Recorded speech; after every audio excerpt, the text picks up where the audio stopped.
episode 14 of the Sons of the Hunt podcast, and we are doing the fourth and final installment of 2. It's been a cool ride so far, man. Yeah, just a couple seasons of Pennsylvania archery, and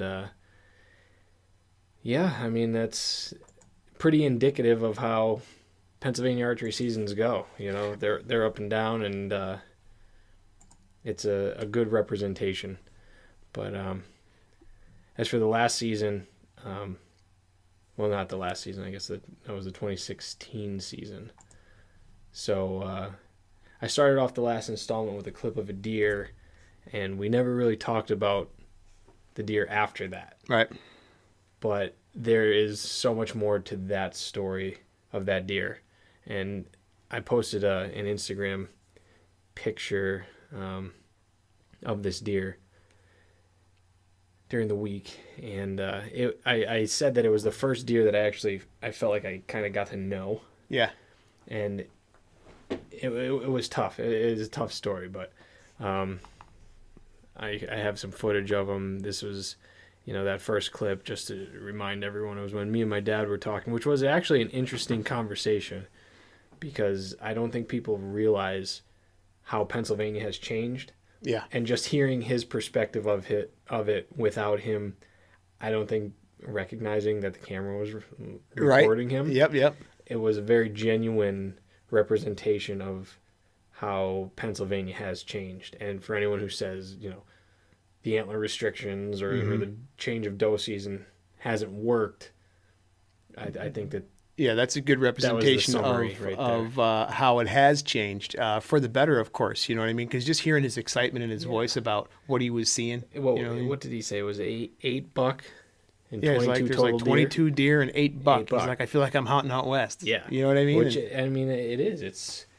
That's impressive. I mean, sure. Especially to see a deer like this during daylight in velvet. This was not something that was the norm, right, by any stretch. So. Yeah, we were all 2016 during the summer. We got to watch this deer in the same field just about every night, and I had a pretty good idea of where he was bedding, and basically where it was the corner of that field that we were looking at. The only thing that separates that and the back corner of the property that I hunt is a swamp, and I know he was bedding somewhere on a little side hill in that swamp. Sure. It's all just tall marsh grass and whatnot, and I had a pretty good idea of where he was. Mm-hmm. So I got back to where I thought that he might possibly go out the back of that swamp and head up the hill, and I put a trail camera there. And again, this was in 2016. I know we already finished 2016, but believe it or not, I actually ended up snapping a picture of him. And he's a cool looking deer, man. He was just he was the perfect deer. He had good genetics, and I think that the year that I started seeing him in 2016, I was thinking he was 3.5. He had a more developed rack on him, and he was nice and thick in his body, so I was thinking probably 3.5. So during the summer of 2017. He started coming out again, which was impressive, to say the least. I mean, he definitely added size to his general frame. Yeah. I mean, he was just a little wider, a little longer in the points, and he definitely added mass. Yeah, I mean, you can see his legs look shorter. I mean, his belly's hanging a little bit better. You know what I mean? Yeah. You can see he's got that little sway. So yeah, he definitely put on mass in regard to body size. You know what I mean? Not only antler size. I mean, he just looks long. And you can see that sway in him. He's just a overall cool looking deer, man. Yeah, and he had that classic, G2 longer than the G3, just that perfect, degradation in length of points. He was just perfect. I mean, he would have scored. I think Buckmasters used to have the perfect category. Yeah. Where each side had to be within a certain number of inches with no deductions. That would have been him. I mean, his rack was literally perfect. So, being that I started seeing him again in 2017 in the same field, I right off the bat, I was excited. Sure. I knew that I had pictures of him on my property. So, one night that summer, I managed to get down a little bit closer and set up with my camera, and this ended up happening, which was just it was unbelievable. It was just an unreal experience, just getting this close to this deer. And I mean, here's where you can really tell that he's fully mature, Yeah, he's just a really cool looking deer. I mean, his brow tines sweep out, which is cool. You know what I mean? Like I said, in the last one, I like to hunt for meat, but I like to see a big buck just like the next guy. And man, that's the kind of deer that turns you on right there. Yeah, and it really, I don't know, what's the word, possesses you. A little bit. You get obsessed. I mean, after seeing him, it was like nightly. I would be at this field watching this deer and filming him when I could, and then this encounter just put it over the edge for me. Right. I said, all right, at some point, he's going to come walking through that field that I hunt, or he's going to be up on the mountain somewhere. Because after the 2016 season, when I shot that 6-pointer higher up on the mountain, I actually talked to the neighbor who owns the property on the other side of that mountain. Mm-hmm. He owns right to the top, and I got permission to hunt up there. So I said, all right, this is great. I know that I had a trail camera picture of him heading directly up the mountain. So I said, all right, this is going to be maybe another piece of the puzzle. Maybe I'll get a little bit closer this year. Right. So I ended up setting up a stand up there, and now we'll roll into the season, and by the end of it, you'll come back around a little bit. You'll have the conclusion to this. But the 2017 season was actually, out of all the 3 seasons we covered, probably my best season. I mean, I saw a buck almost every sit, and just that farm that I hunt is just so saturated with deer. Mm-hmm. And down at that field, the landowner describes it as a nursery. It's just a nursery for doe. Yeah. Doe and yearlings, and the field is always just packed with deer. Right. So, I mean, the beginning of the season, I was just seeing like 30 deer a night, like no problem. Just a lot of doe and a lot of yearlings, a lot of young buck like this, just sparring. And that's it, man. It makes you real excited to get back in your stand. When you're seeing deer, I've had those years where, I'd go 4 or 5 sits without seeing a squirrel. Yeah. You know what I mean? It's it's tough. But, when you're seeing deer, even if you're just seeing the doe filing out into the field or what have you, you're seeing the yearlings, sparring like that, it definitely, it really, makes it worth just being out there and all the effort and stuff it takes to get out there and make that happen. I've been taking my kids out hanging stands with me lately, and they're blown away about how much work it actually takes to do this. Oh, yeah. Like, they think you just go out and sit in the woods and shoot a deer. You know what I mean? I feel like I have that realization every year. Yeah. When I get out there and I start, trimming lanes and hanging stands, I'm like, I'm not going to get through all this. Yeah. I got a big pack on my back full of safety harnesses and safety belts and tree steps, and I've got my pole saw, and I got the ladder stands, and you got the actual stand, and you're hauling, 80, 90 pounds worth of gear out into the woods with you. And then you got to put it somewhere. And then you second guess, maybe I shouldn't put it here. I'm going to drop my stuff, go walk over there, look at that. Do I want it there? No, I'm going to go back to the next place. And it's, I rehung that stand that I told you up at the top of the mountain. Yeah. I hung that the other day, and when I was done, I couldn't believe, like, just my upper body, how sore I was. That's it. It's just like you use every muscle that you forgot you had. I'm telling you. It's tough. The safety harnesses and the lineman's belt, I started using that this year for the first time. The lineman's belt is huge. Does that make it so much easier? God, I was loving that thing. Because it was just a few years ago, I went and hung a stand without one. And I'm like hanging onto the tree with one arm at the top of the ladder, the strap-on ladder, and I'm like trying to put the stand around. It was a struggle. And I realized, I'm like, you know what? I'm too old for this crap. I can't be doing this. You know what? I'm going to fall out of this tree, You know what my dad does, and, call him old-fashioned, call him a redneck, whatever you want to call him. When he knows where he wants to put a stand up, he'll take an aluminum ladder, carry it in couple weeks before and just drop it in the middle of the woods. Yep. Leave it there. Yeah. And then when he finally figures out what tree he wants to hang the stand, he'll throw the ladder up and take the ladder out. And it's like genius, actually. It's pretty smart, you know. Cause it is.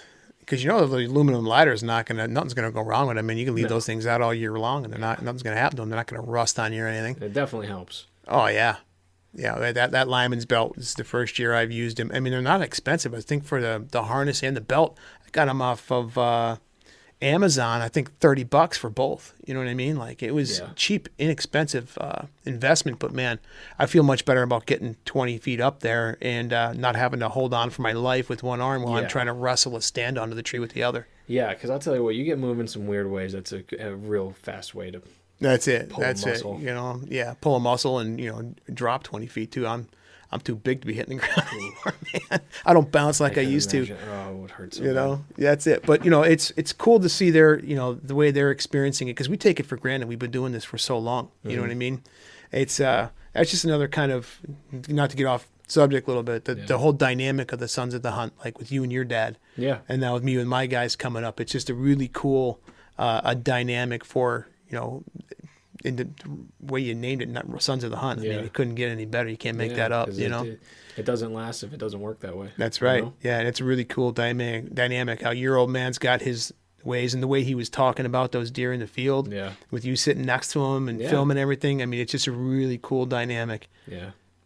Yeah, it's it's something that we're going to share, Oh, for sure. Until one of us stops taking Yep. So. But either way, back into this season, it wasn't until the middle of October. I think it was actually, I don't remember the exact date on this, but this is when the buck activity started picking up. This was the first time that I sat in this stand all the way up on top of the mountain. This isn't too far from where I shot that 6-pointer. Okay. And it was a nice, crisp October morning. God, I love those days. Yeah, and it was just the perfect scenario. It was what every bow hunter wants. 2 doe trotted through, and it wasn't, a minute later, this guy was hot on their heels. And this was the first time that I was kind of like, challenged with, all right, you got to make a decision. Right. And with what happened in 2016, I was going to be picky. Sure. Next year, I've said it before. I'll kind of bend on what I shoot every other year. Right. Because I'm just like anyone else. Like I hate to waste a tag, but you also want to do your part, and I mean it's that line you want to walk. Tag soup is a flavorless penance, man. Yep. And that's pretty much it. So this year I was definitely a little bit more picky. Sure. And I could have stopped this deer at any time, but I let him walk. Yeah, he was definitely on a mission there. Yeah, he wasn't letting those doe out of his sight. Right. Yeah, he's a cool looking deer. Deer. But I get it, and that's it. I mean, you kind of, scratched that itch the year before. You know what I mean? So you were able to be a little bit more patient and a little more selective. Yeah. And so letting that guy go, I get it. And sitting in this stand for the first time and having this happen, just that felt good. It's when you get a shot at a buck out of a stand that you just set up. Yeah. It's like, all right. That's cool. I know. I do know what I'm doing. Sure. Yeah. Possibly, but that wouldn't be the last time that I would see this deer. He just kept coming back. It felt like. I'm trying to think of the next time I saw him. Was actually at the bottom of the mountain. I was telling you earlier that this was the first time that I ever saw the same deer out of every stand that I have on that property. So at the top of the mountain, I've got one. This is the corner, that other corner, and I have one in the woods. So it's 4 different stands that I saw this deer out of. That's pretty unique.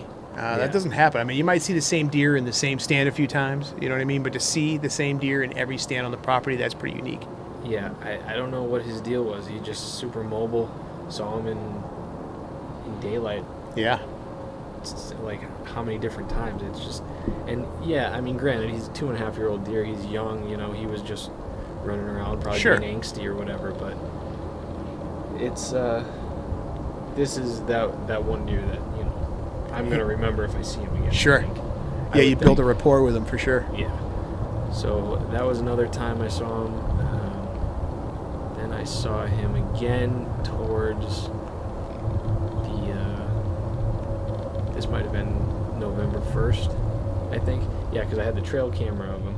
We were trying to suss this all out earlier, and this is the trail camera I had of him. Oop, let me turn that volume down. Trail camera I had of him on Halloween. Right. And this is the stand up on top of the mountain, and he still had the G2 on the right side. Right. Yeah, we were going through some stuff, and you can see. But now you say it's probably like overnight of this actual footage where he probably broke it off, This right? is when he got in a fight in the next 24 hours. Yeah. At some point. Because you have footage of him with that broken G3. Right. He's such a cool looking deer, though. I'm enamored by them all, honestly. He's got a great frame. He's symmetrical. He's even. He's got everything going for him. So then, the next day I was in the stand, and it was early, and it was another great day. And I remember I grunted. I didn't even rattle in the morning, and he came through the timber, and he was coming up this trail, and at that point right there, yeah, I thought that it might have been that real nice angle. Bigger one, right? I was getting all jacked up, and then he ended up walking out, and I knew it was him again. Yep. I was like, geez. It's almost like at this point we were just like cool with each other, There's a familiarity there, yeah, from both sides. It's like I could just walk by this guy. There's nothing gonna happen. Right. But yeah, he just kept showing up. It seemed like he's got kind of like a little bit of a unique patch between his eyes. That was kind of cool. I've noticed the last couple I of. haven't noticed that. If he's coming down, you see it between his eyes there. Yeah. Kind of looks like the what is that? Midwest Whitetail logo.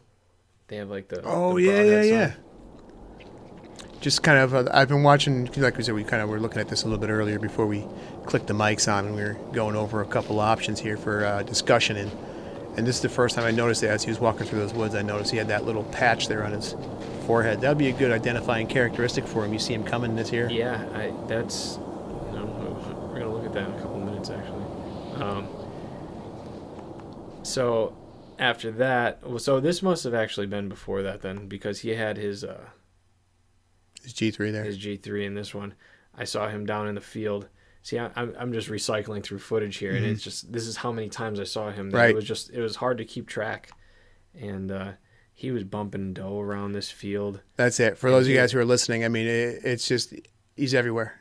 Yeah. He's all over the place. And I guess for anyone who listens and doesn't actually watch this, he's I think a 2.5-year-old. Mm-hmm.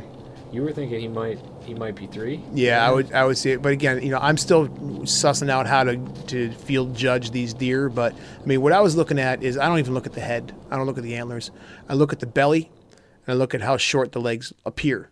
Yeah. You know what I mean? And his belly goes straight back from front leg to back leg. Usually the So 2.5s, they still have that little sway going up, like that trim belly look. Yeah. But again, he just might be a big bodied deer. I mean, that's the hard thing about, when we see, I see a lot of Facebook posts like, hey, how old do you think this deer is? Well, you're not familiar with that deer. It's hard to judge it when you're not familiar with the area. What are they eating? Are they eating corn or are they eating browse? Yeah. And there's a lot that goes into that. A lot of the things that bother me about those kind of posts are, you've only got a still frame. Mm-hmm. If you have a video like this, see, now in that clip, he just looks a little bit thinner to me. Mm-hmm. Yeah, see, it's a little different. Now his belly looks like it sways up into his hips a little. Yeah. So, I mean, I think he's 2.5, but then again, a lot of people say you should, like, I guess out west, you can't really judge them by their rack. I think around here you can. I really do, because, a 2.5-year-old deer is never going to have a ton of mass. Right. They might be long and tall or something like that, or like narrow or wide, but he's a little bit spindly, I guess that's a good point. But you're just not going to get that mass on a 2.5. I mean, not typically. Right. Maybe here or there, but I would might say get lucky with good genetics or something like that. But yeah, no, I know what you mean. But I mean, we've spent most of our hunting lives here in PA. Yeah. You start to acclimate to the type of deer you're seeing. You know what I mean? So yeah, and he's cool deer nonetheless. I mean, yeah, he was grunting and chasing doe around and bumping them, and he just couldn't figure out what he wanted to do. He was just having a great old time out in that field. And great footage, man. Great footage. Yeah, and I mean, this is the thing, man. There's so many doe there. That's why I just hunt this field so often. Yeah. Because it's just a matter of time. And there's a couple parts of this field that they hit, and there's always scrapes there. So, you sit there. This is the stand, actually, that I hit that deer out of in the last installment. And it's a solid stand. And, buck just show up during the rut, and it's going to be good year after year. Yeah. Once you find that spot, it's just, you leave the stand there. That's it. They start to figure out the way they want to migrate out of their bedding to the food and so forth. And, where the doe are going to be hanging out, that you're eventually going to be able to catch one sleeping a little bit. Right. And, it's a great point. Great strategy. The one thing that my dad and I were talking about last year when we were watching this footage is how the quality of most 2.5-year-old deer has, I think, jumped up to that next level. Yeah. Because, I mean, you look at some of the deer that I have, like, hanging on the wall here, like, these are 2.5-year-old 8-pointers from, back whenever. And that deer is definitely bigger than all of these. By all means, yeah. So, I would just, attribute that to the management that we've been doing. It baffles me a little bit when people say, No, I know. I mean, there's a lot of arguments out there for one side or the other, but you're going to have a real hard time convincing me otherwise that the management practices from when Gary Alt started to instill the tools that he had, that it didn't work. Yeah. You're not going to convince me that it didn't work. I mean, it's obvious it's a successful program. I mean, there's bumps in the road, no doubt, but, and again, you might see a lot of people who hunt more, like a little bit closer to, like an urban area.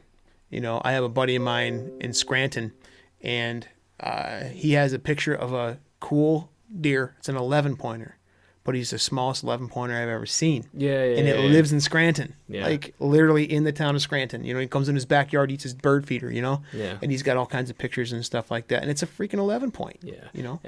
And this is the thing, like all of a sudden, in the past few years, you've been seeing people start, killing more 3.5s and 4.5s, and then, they're scoring 140, 150. That's it. And now all of a sudden we're seeing 2.5s that, have 11 points. Right. And they're a little bit bigger. And like this one might be 16, 17 inches wide. They're just getting a little wider. And that's it. The genetics are definitely improving. And it's like with anything, any kind of program like that, it's going to take some time for it to kind of take hold. You're not going to see results in 2, 3, 4 years. No. It might take a decade for those results to kind of rear their head, but it's been that plus since they put those antler restrictions in here in Pennsylvania. And I think it's been a huge benefit to the herd. For sure. And that's the thing I think a lot of people don't realize is that, like, evolutionary traits are duration effect. It takes a long time. Nothing is, even season to season. When did the antler restrictions even come into play? I don't even remember. Boy, I think it might have been the first year I was hunting, which was like 2000. Yeah, no, it was definitely around that late 90s, early 2000s. But, the problem is we've talked about how people in our area, and I mean, we speak from experience because we're from here, people get dug in. Yeah. When you mess with someone's tradition, it doesn't matter the end result. Yeah. It ain't going to be pretty for a lot of people. Yeah. And that's where a lot, I think, the pushback came from, was people who, this was the tradition, this is what they grew up doing.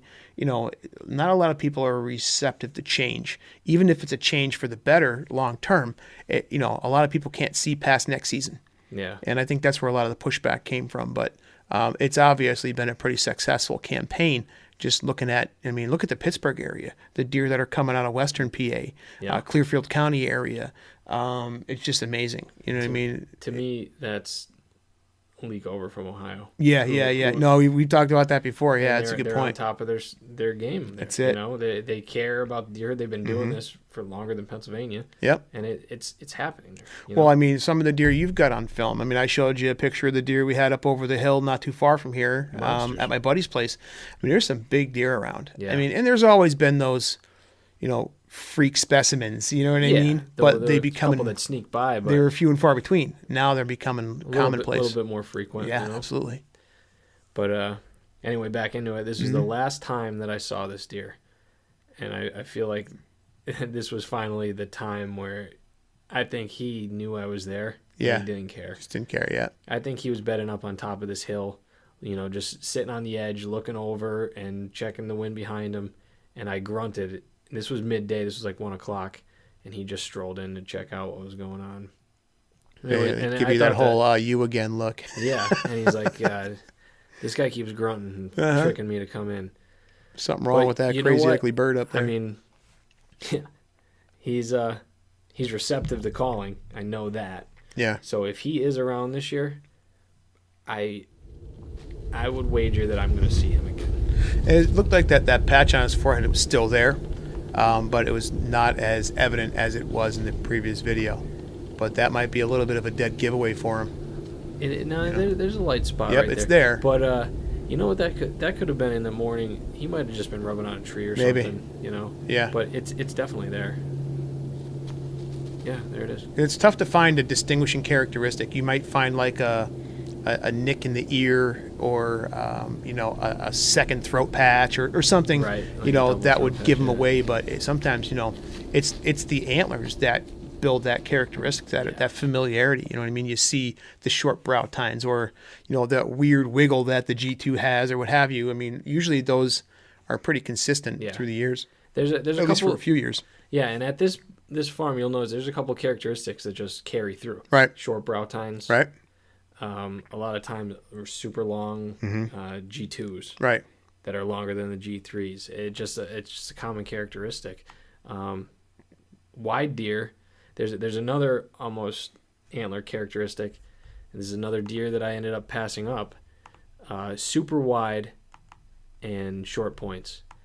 And if you remember in Ghost, I had a deer on camera that hit a scrape, and he was real wide and real short points.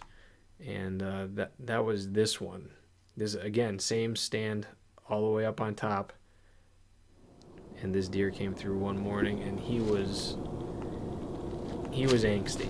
He had those wide eyes where he turned his eye and it was you could see the white and bloodshot. Like he was just angry.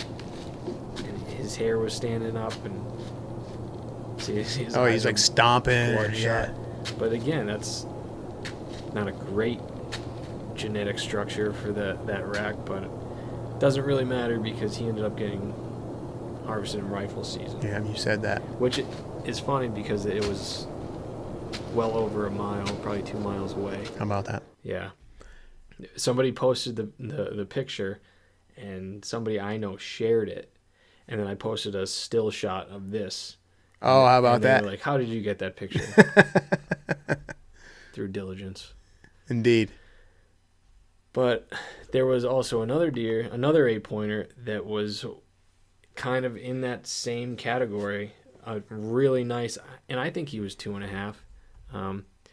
A lot of people would be familiar with this deer because this was the buck in a couple of short videos I posted called Encounters. I remember. That was a cool series. Yeah, because he do that again this year. He was, he was pretty receptive to calling as well, obviously.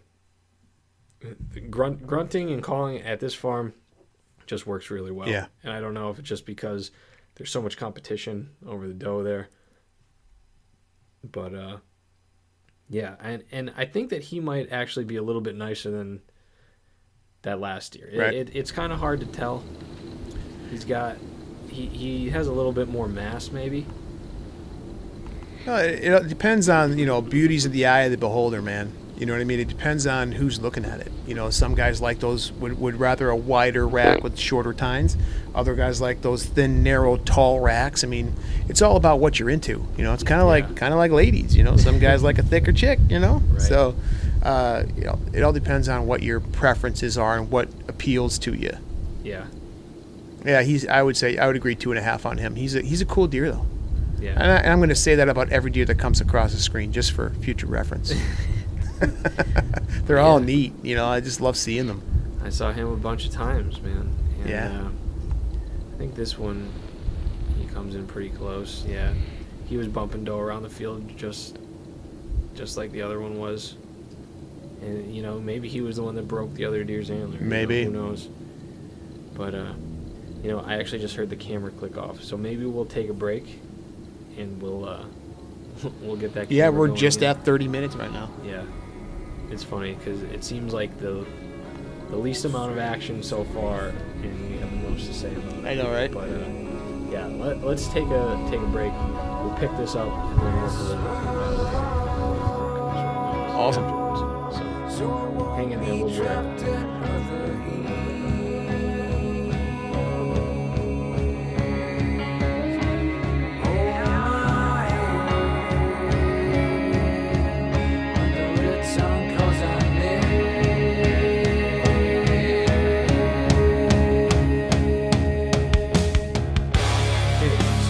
Took a little break and we are back. We're going to tell the rest of this story because, like I said, the 2017 season for me was the most action-packed, but not as far as being able to translate that into a story. I mean, I had a ton of buck action, and I had more trail camera action than I've ever had at this farm.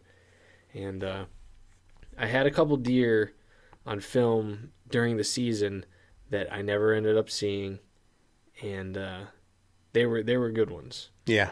Like this one right here. I know I posted this one on social media, and I asked everyone what they thought his age was, because to me, he does. He looks like he's 2.5, but he has an impressive set of antlers on him for a 2.5-year-old. He's got some decent mass, and he's wide. It looks like he might have snapped off the end of his main beam on the left side or something like that. I mean, he's a cool looking bruiser, dude. But to me, I'm almost positive that he didn't get harvested either. The only one I know of that got harvested for sure was that wide, stubby pointed 8-pointer. The other one that I had several trail camera videos of was this guy. And now I'm going to use this picture first because I'll tell you what, man. I think that, to me, this might be the oldest deer that I've ever gotten on trail camera. Yeah, he just has an old look to him. I mean, from the color of his coat to the nappy head, I mean, the thickness and the mass of his antlers. Now, he doesn't have a huge rack, but it's thick and heavy. Yeah, look at his, stubby little weird tail. Man. He just looks like he's got a white face, the Roman nose. I mean, he's just a cool-looking specimen, man. Yeah, I would agree. He looks like an older deer. Look at his G2 on that side. It's all squiggly. Yeah, it's weird. He's a strange looking deer, but I would say that this deer is 5.5 at least. I mean, and it's just because to me in this frame of this video, look how plump he looks. Yeah. He's thick. He's heavy in the backside too, which is kind of indicative of some of the older deer as they start to decline a little bit. So he might be 5.5, 6.5 years old. I mean, he's just a really cool. We had this conversation before, and I think it holds true. I mean, for the most part. I mean, you'll have no two deer are the same. You'll have outliers and whatnot, but I really feel that, at least in Pennsylvania, a 2.5-year-old deer will not have much mass on their antlers. Right. It definitely takes a mature deer to get that kind of mass. Yeah. Yeah, I mean, you look at his main beam in parts; it's almost palmated. Right. Yeah. And I just feel like you don't get that until looks almost like the end of his main beams are rounded. I mean, he's like that heavy, kind of thick, and. Yeah, and there was a time, it was just in that first week of November that he showed up. I had a couple different trail cam videos of him. It was like on the 5th in particular, he was around a bunch of times. I think that this might be an hour off. I don't think I changed them after the time change. Right. But yeah, I mean, you could just see he did not have an impressive rack. I mean, he might have scored, I don't know, what do you think? Maybe 115? Maybe. And it's hard to tell because he's going to gain in the mass, the thickness of his main beam. So, but I that's a pretty good guesstimate. I mean, that's Yeah. another thing. I mean, I between was 'cause it's like it's weird. Like, is that those are not his his no, eye guards there, right? no, Like those that's are his G2s. yeah. It's a strange looking. Like It's he's weird. real short in his G2s, long in his G3s, and then back down again. Bad Like genetics, but I think he's an old deer. right. Look at the way in this frame his back sags. Yep, his back is swayed, his belly's hanging. I mean, he's got big haunches. Like he's Yeah. just that his tail looks short. You know what I mean? See, That's I just think like that I think that that's an old deer. yeah. He only has what one brow tine, right? Yeah, only one. So he might be back on the decline. You know, a buddy of mine, my buddy Mike Arcangeli, sent me a picture of a 6-pointer he shot up in New York, and one of the guys that he hunts with a lot of guys from the state troopers, and guys from the game commission, and up there, I don't even call it up in New York. I guess it'd be the game commission in New York, and they think that the deer might have been as old as 9 years old, like. That thing was ancient. No teeth left. I mean, his teeth were all ground down to the gums. I mean, and he had kind of a similar look to him. Like you could, although he wasn't size-wise that much different, it was just the characteristics that were different. You could look at him and be like, man, that's just an old deer. The wider, battered snout. It's hard to tell sometimes on those older It deer. is. Like sometimes smart deer with bad genetics are still smart, and they Yep. get old. That's just it. like any other. Just smart like deer. doe, and Yeah. I've kind of talked about that a few times. A 3-4-year-old doe, man, good luck. Yeah. They're just as smart, if not smarter, than some of those big bucks, especially in the late season when, not the late season, but like, the rut. Some of these bucks, you're going to catch them slipping because Yeah. they've got their mind on something else. The doe, however, it's rare you're going to catch a doe slipping. Yep. So just to get back in and try to wrap this up as eloquently as I could, so we'll just say our archery season ended on the 11th Yeah. that year. Yep. 11-11. Sunday, top of the mountain, that stand that I set up, I was super amped on it. I made a post about it, and I remember I took a picture from the base of the tree up, and I had a mock scrape in front of it, and that's where I saw that stubby 8-pointer. That's where I passed up that other 8-pointer twice. Mm-hmm. Sunday, Yep. day after the season. There he is. What a killer. Man, and he He's a is stud. He's awesome. Like you couldn't ask for anything more. There he would be. He'd be quartering towards me there, but he probably would have walked broadside, probably Yeah. 10 yards. Yep. What a stud. Assuming the wind was right and all that nonsense, but I mean, come on, there he Yeah. is, right at my mock scrape. You can see the dripper hanging in the tree. He just comes walking by grunting, and it just blows my mind that I went that entire season, never got a glimpse of him. I know, right? It's And that comes back around to these cameras being a blessing and a curse, man. Yep. Because if not for that camera, you never would have known that deer was there. It would have been no big deal. Yep. And But, for everyone listening on the podcast, this is the Big 8 that I Yep. filmed during the 2016 summer. I Yeah. filmed him the 2017 summer. I got real close to him in the summer Mm-hmm. during 2017. I had trail camera pictures of him. And there he is. The day after archery season, Yep. he walks by. They don't keep a calendar, man. Nope. It's amazing. But that's it, Maybe 'cause- they do, and they know that they're in Pennsylvania, so they just stroll around on Sunday like they own the place. Mm-hmm. I know, right? Yeah, for a lot of guys out there who don't know, we cannot hunt on Sundays in Pennsylvania. It is still a blue law. We're working on changing it, but it still hasn't. It's still there, man. You still cannot hunt on Sunday. Well, you could hunt crows, coyotes, fox, silly stuff like that. Certain. Yeah, you can hunt a few things, but you just can't hunt the good stuff. It doesn't make any sense, and I'm not. No, it'll change. We're working on it now. But anyway, during rifle season, I got the worst message ever. mhm. My buddy sent me the picture, and obviously he got shot by an out-of-state hunter right above the swamp where I knew he was bedding. Mhm. This guy was just walking up a quarry road, Just kind of caught him. jumped him, Yep. and fired off a shot. And There he is in the back of a truck. Last place you want to see him. that it's not even angry. It's almost sad. Disappointment. It is kind of sad because it's like, I knew where he was. I knew where he was living. His home range was definitely shrunken right down Yep. to the outskirts of that swamp. He knew it was safe there. He'd come out in the summer and eat in that field, and then he'd pop out the other side and probably hit a couple apple trees right along there. Yep. And then he'd get back in there, and he was safe. He knew where it was, and I knew where he was, and I just didn't have permission to hunt it. Just ran out of time. If you all made it it one is. more year, man, you may have been onto him, and that's it. That's hunting. I got You know what I mean? as close as I legally could to him. Sure. I put the stands on the edge, but man, look at the mass that he just carried through his points. Yeah. He Yeah, was he's just a good an deer, awesome man. deer. No doubt. No doubt. Big And- bases. Yeah, it's a bummer, and that hurts. But something that kind of brought me out of that hole is during the 2017 summer. I never even really mentioned this because I wasn't 100% sure, but I was pretty I can't even really say sure.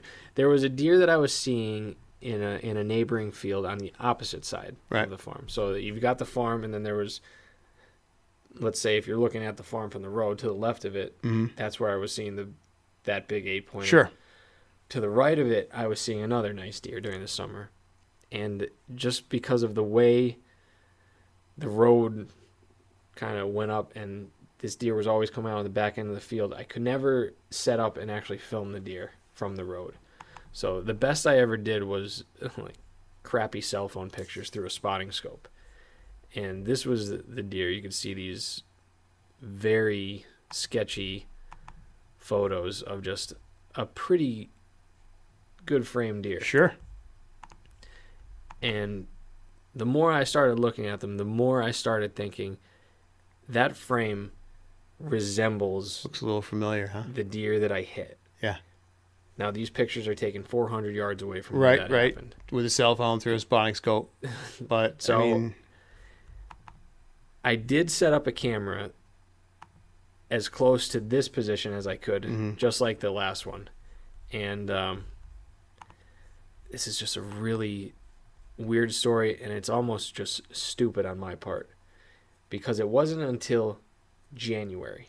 We're talking January 2018, Mm-hmm. after the season. Everything's over.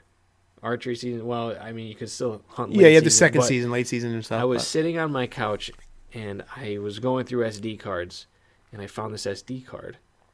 And I started looking at videos, and I was saying, where are these from? I don't remember looking at these. And I came across this video. And needless to say, my jaw dropped. Rightfully because- so. I'm pretty certain that that's the deer I hit. I'll flash back to the picture of him Right. from when I hit him. The points, his G2 and 3, they sweep out. Mm-hmm. Small brow points. Yep. It's the same Very shape. similar characteristics. Sure. Very close. But then again, how I grabbed this card and didn't check it. I know, right? What's wrong with me? Like how did that even happen? You know, we're sitting here at this table where we do the podcast. It's not rare, or it's not uncommon, rather, to see 4 or 5 SD cards laying around well, as we're filtering. So yeah. it happens, and I have it as well. I have a little wallet full of SD cards, and it's easy to lose track of them. I mean, if you have 1 or 2, well, then yeah, there's no excuse for that. But you've got a handful of them juggling. Yeah, you're gonna. But That's just an awesome picture, video right there. How about that? I mean, I can't imagine I think it's to be a fly on the wall, man. It might be, yeah, it very well could be. And if not, it's obviously a very close relative, an offspring Sure. or something. But I have a pretty good feeling that it's him. Yeah. Just because of the size, like he's definitely incrementally bigger than what he would have been the year before. You're prior. So it makes sense. Now, I did get a glimpse of a nice buck out of that same stand that year. I can't say for certain if it was him.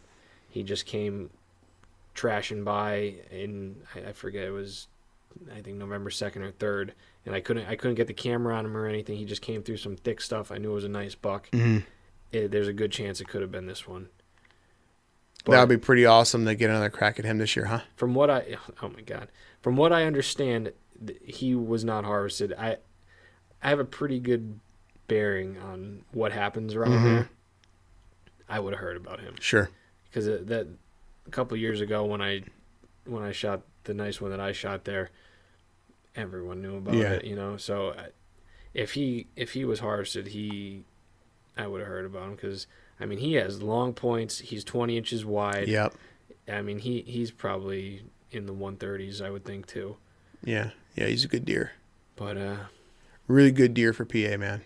Yeah, and just the fact that, man, if for anywhere, honestly, that was the one that I hit. Yeah, and he's still hanging around. If I could, get another shot at him, a little redemption. Yeah, that would. I'd have to re-edit all this film into a real, indeed, a real movie here. But yeah, so that's what I've got going on at that farm. There are just so many deer with a ton of potential there, and I really feel like I'm just going to sink a lot of time into that spot. I already have stands set up, and I know where the deer are. I've got that property pretty well pinned down. Nothing's really changing there, and it looks like you're slated for a pretty good 2018 season, man. Yeah. I'm pretty excited to see the outcome of what's happening. I've already got that trail camera picture that I showed you that I think is that 8-pointer I passed up a couple different times. It's hard to tell if it's him. If it is, he didn't grow too much, but it looks like he has the same frame shape, and it all kind of looks the same. And if he's 3.5, I might take a crack at him. Yeah, right. Knowing that there's other deer around that could be 4.5, 5. I know, right? It's a tough situation, we'll play that stupid especially when you set again. goals, Yeah, that's it. I mean, by the time this comes out, I mean, we're going to be into the season. It's going to be Friday. This is going to come out. We're going to be done. I'm going to have all this footage out. And it'll be the day before the opener of Pennsylvania. Well, I mean, some of the western parts of the state, they're already running. But for statewide archery season opens the 29th, so it's up to 28th. It'll give you a nice little teaser for the upcoming season. Yeah. I'm sure we'll get into that in the next section here as well. Yeah. But this is a little bit of an oddball podcast because we're going to take another break. Yeah. And we're going to wrap this up. All my footage now is done, wrapped up, out. I've got a clean slate. I'm ready to go. I love it. It's a good deal, man. Good deal. I'm pumped now. So we are going to go grab the beer we're going to review, and we're going to come back at it. So we'll see it in a minute or so. Sweet. Cord.